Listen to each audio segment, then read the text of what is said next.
जवाब दो। वालेकुम सलाम। वालेकुम सलाम, बोलो। हाँ, आपका नाम क्या है?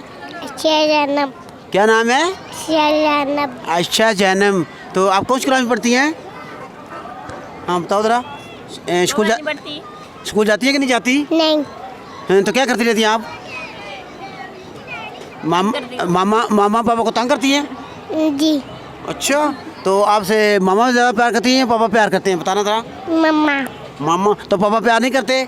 नहीं। तो पापा आपके करते क्या हैं? किसी मारते।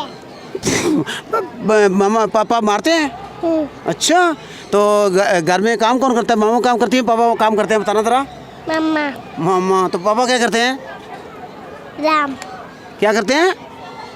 काम। काम करते हैं। तो आराम भी करते हैं। तो आप मामा पापा को तंग करती है कि नहीं करती? करती है। ये देखिए बच्चा कितना क्यूट है कि उसको पता नहीं कि क्या कहना है। कभी मैं तंग करती हूँ, कभी कहती तंग नहीं करती हूँ। मामा पापा काम करते हैं। तो ये बच्चे देखे कितने बच्चे को अल्लाह की देन होते हैं और भोले से होते हैं। जो सवाल जवाब पूछ रहे हैं वो जा रहे हैं। 8 बजे से अब्दुल वहीद। अल्लाह हाफ़िज़। ठीक है।